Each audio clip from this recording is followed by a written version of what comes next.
Саламатсыздарбы? Менің каналыма қош келдіңіздер. Мен бүгін сіздерге ерекше дәмді гүл ханым дайындайтын боламын. Осындай етіп әдемі көрікті гүл ханым. Осындай болып шығады піскенде. Астында картоп, бетінде гүл ханым. Жұмыртқамызды тымызға салып араластырып аламыз. Оған шым-шым тұз саламыз.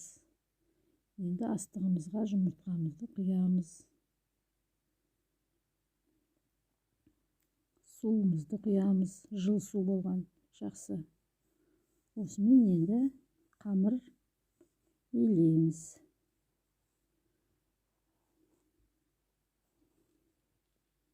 Қамырымызды илеп аламыз осыдан. Жұмсақ, қолға жабыспайтындай етіп иіні қандырып аламыз. Мен салафанға салып қойдым, басып. Енді осыларымызды тағы бір басып иінін қандырып аламыз. Міне осыдан 4 жайман шығады, 4 бөлігі. Тағы басып аламыз.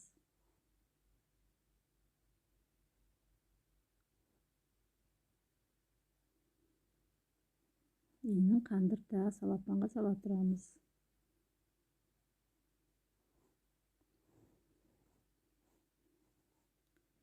Оған дейін керек затымызды дайындаймыз. Фаршым, картопым, қырыққабатым, асқабағым. Осыларды турап дайындай береміз. Иіні қанғанша нанымыздың. Қырыққабатымызды ұсақтап турап жатырмын.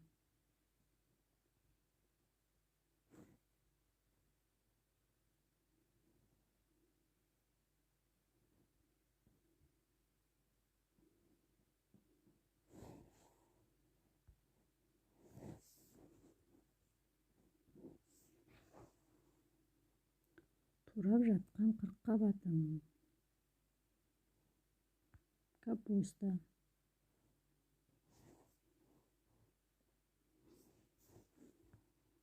Енді асқабағымызды тураймыз. Оны да ұсақтап тураймыз.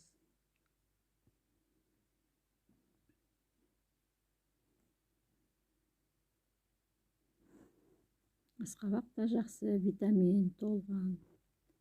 Өзінде жеуге болады, пирог қылып та жеуге болады асқабақты да. Дәмді.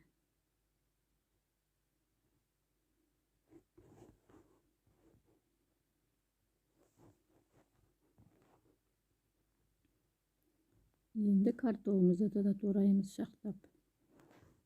Бәрін бір келкетіп турап, тартылған фаршымызға саламыз.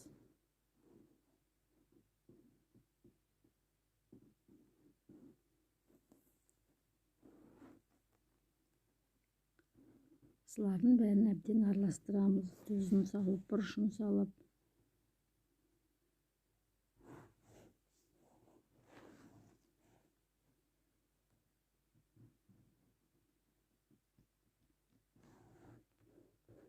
Сіздер де осылай жасап көріңіздер. Бір жасағаннан дәмді ерекше болып шығады. Менде ұсақ картоп болғасын, оншақты картоп турап жаттым.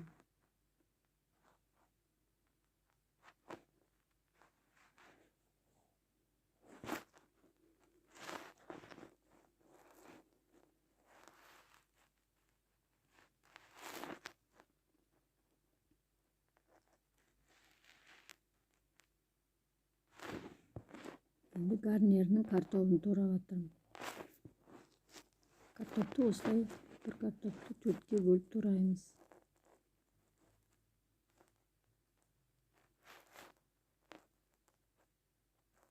Мен үлкендеу қылып жасадым картоптарымды. Сіздер өз қалауларын қалай турасаңыздар да.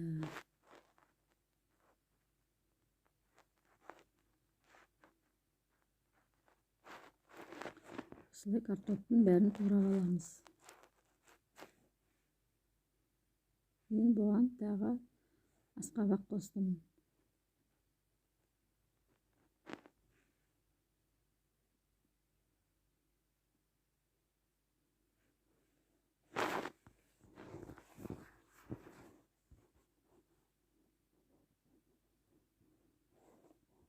Енді асқабағымды турайым.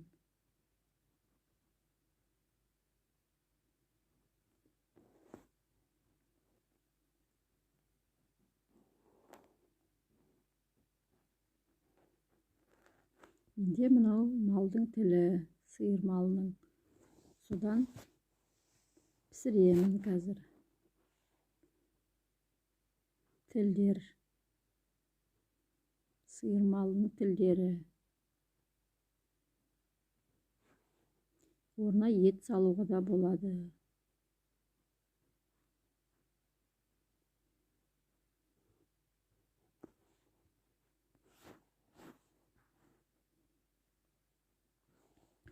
Міне дайын болған наным. Осыны енді жаямыз.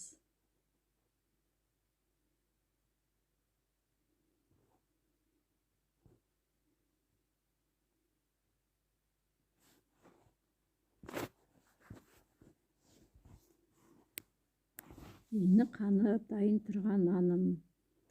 Жаңа неге дейін жасап қойған.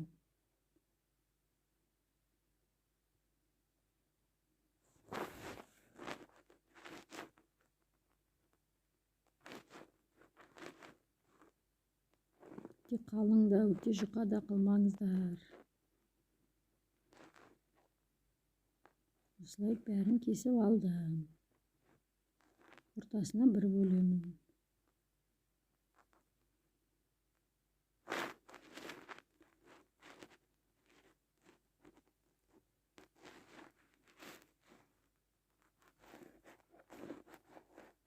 Нанымызды майлап аламыз. Сұйық маймен майлап аттым.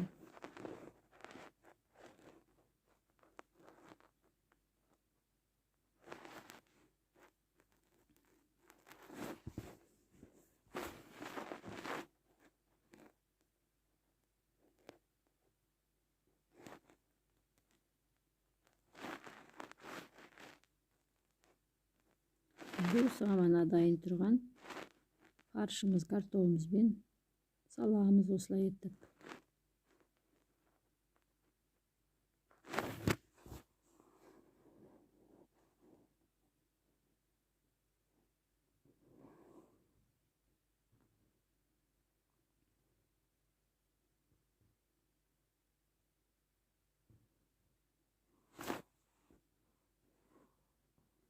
Енді осылай ораймыз.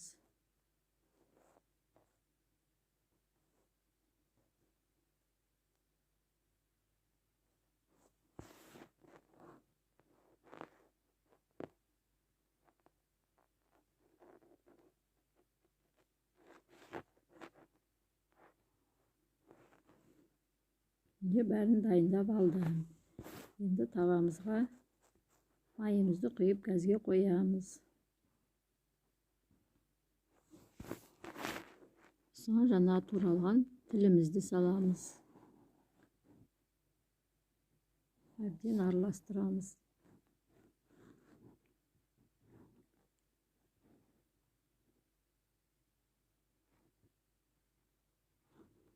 Мен осыған томат пастасын салдым.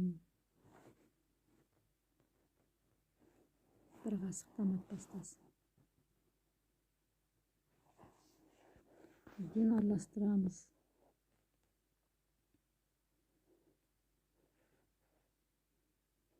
Бес минутқа қоя тұрамыз піскенше.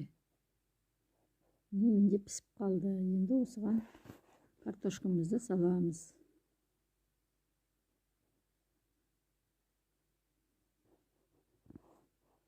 Асқабағымызды саламыз. Енді татымына қарай тұзын, бұрышын салуға болады. Енді мен бір кәседей картоп батқанша су құйдым. Осы енді қайнау керек. 5 минутте қайнап картопы піседі. Соған мына дайындаған гүл ханымдарымызды бетіне орналастырамыз.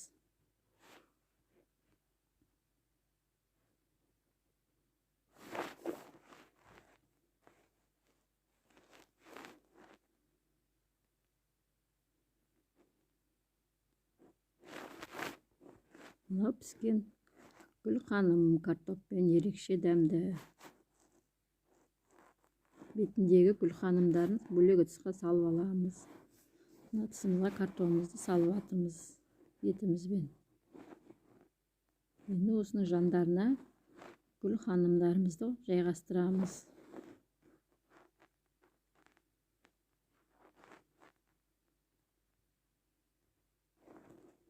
Менің каналыма тіркеліп, лайк басып, достарыңызбен бөлісуді ұмытпаңыздар. Менің арнама күнде әртүрлі видеолар түсіп тұрады. Тіркеліп, соны қарап отырып тамашалаңыздар. Тағы қандай пісіретін рецептілерімді айта отырыңыздар. Рахмет баршаға, ас болсын. Достарыңызбен бөлісуді ұмытпаңыздар.